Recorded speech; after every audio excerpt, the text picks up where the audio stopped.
Marta memimpikan sesuatu yang janggal. Malam itu Marta bermimpi seperti ada yang mengetuk pintu rumahnya, Wak. Tapi anehnya ketukan itu selalu terdengar sebanyak 5 kali. Hening. Jadi setelah terdengar sebanyak 5 ketukan, tok tok tok tok tok tok, hening. Abis itu tok tok tok tok tok, hening lagi, kayak gitu terus Wak, berulang-ulang. Hai, wassalamualaikum warahmatullahi wabarakatuh. Terima kasih sudah klik video ini.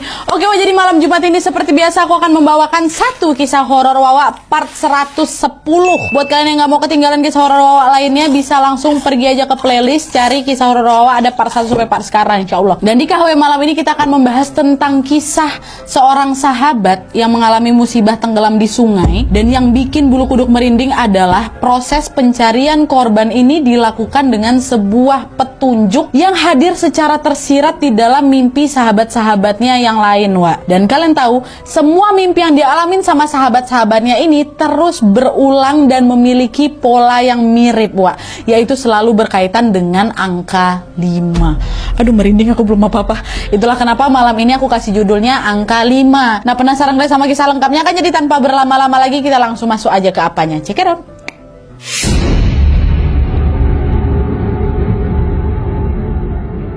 Oke, Wak, jadi cerita yang akan aku bawakan malam ini dikirim sama Wawa aku yang kita panggil aja namanya Marta dari Papua. Halo Marta, halo Papua. Nah, kisah ini, Wak, terjadi sekitar tahun 2012 atau 2013 lalu lah, pada saat Marta ini masih berusia 12 tahun. Nah, pada saat itu Marta ini berkawan karib dengan 3 teman lainnya, Wak, yang seumuran juga sama mereka. Dan kebetulan mereka ini juga satu sekolah. Masih SMP kalau nggak salah waktu itu si Marta nih. Sebut sajalah nama mereka bertiga ini Afu, Eliah, dan Drio ya. Nah, mereka berempat ini tinggal di desa yang berbeda-beda, Wak, tapi jaraknya nggak jauh, memang masih kayak tetanggaan gitulah. Marta di desa A, Drio desa B, si Afu desa C, ya, kayak gitulah. Nah, karena jarak rumah mereka ini bisa dibilang cukup dekat, mereka pun jadi sering lah, Wak, main bareng sepulang sekolah gitu kan sampai menjelang maghrib. Kalau lagi libur sekolah nih, Wak, ya, mereka bakal main berempat dari pagi sampai sore. Seru kali memang waktu itu. Pulang ke rumah tuh cuma buat makan aja gitu, habis itu lanjut main lagi ya kan. Atau malam mereka juga kadang ikut makan di rumah kawannya tuh. Misalnya hari ini makan di rumah Marta, besok rumah Afu, besok rumah siapa lah, ya masih seru-seru kali lah, Wak, pokoknya persahabatan mereka nih. Nah, karena tinggal di pedesaan yang memang lingkungannya asri, mereka suka kali, Wak, main di alam dan memainkan berbagai permainan tradisional, Wak, macam main petak umpet, main layang-layang, mancing, dan juga berenang di sungai. Sampailah pada suatu hari, Wak, mereka ini janjian mau mancing ikan di sungai yang memang berada di desa C, desa dekat tempat tinggalnya si Elias sama Afu. Nah, sungai di desa itu, Wak, besar kali memang, bahkan termasuk salah satu sungai terbesar yang ada di kota mereka. Arusnya tenang tapi airnya jernih. Kata Marta nih, Wak, ya, kalau lagi beruntung tidak jarang mereka bertemu dengan kawanan bangau yang lagi cari makan di sana. Dan katanya juga di sungai ini selalu banyak ikannya, Wak. Dan setiap kali mereka ini pergi bermain, mereka selalu lengkap pokoknya, kemana-mana mereka berempat gitu. Tapi entah kenapa di hari ketika mereka merencanakan mau mancing itu, Wak, Afu tiba-tiba mengirim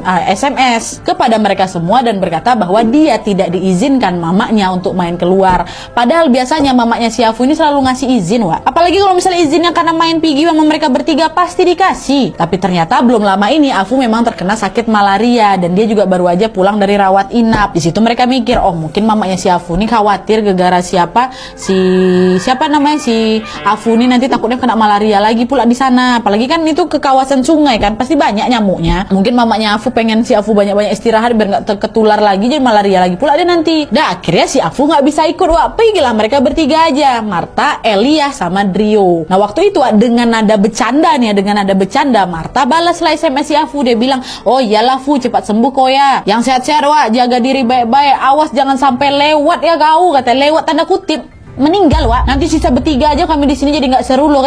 Agak ekstrim bercandaan kau, Marta, memang. Tapi kata Marta, Wak, itu aku bilang gara-gara aku udah akrab kali memang berempat, bercandaan kayak itu memang udah biasa di kami, Nadia, katanya. Dah akhirnya si Afu nggak berangkat, pergilah mereka bertiga, Wak. Nah, terus singkat cerita sekitar jam 2 siang Marta, Elias, sama Drio berangkatlah ke sungai yang ada di desa C ini. Mereka sengaja memilih spot yang lebih sepi biar nyaman mancingnya, Wak. Nah, tapi, Wak, tidak seperti biasanya sampai menjelang jam setengah 4 sore mereka sama sekali belum mendapatkan ikan. Padahal di sungai itu banyak kali ikannya dan gampang kali buat mancing di sana. Hari itu nggak dapat kami 1 ekor pun. Nah, karena udah menunggu cukup lama, Marta jadi capek ya kan. Dia pun memilih untuk menepi sebentar. Dia bilang, "Woi, guys, aku mau makan bekal dulu lah ya, capek kali dari tadi mancing nggak dapat malah lapar aku, jadi ya sekalian makan kalian semua," katanya. Nah, mendengar seruannya si Marta, Elia yang juga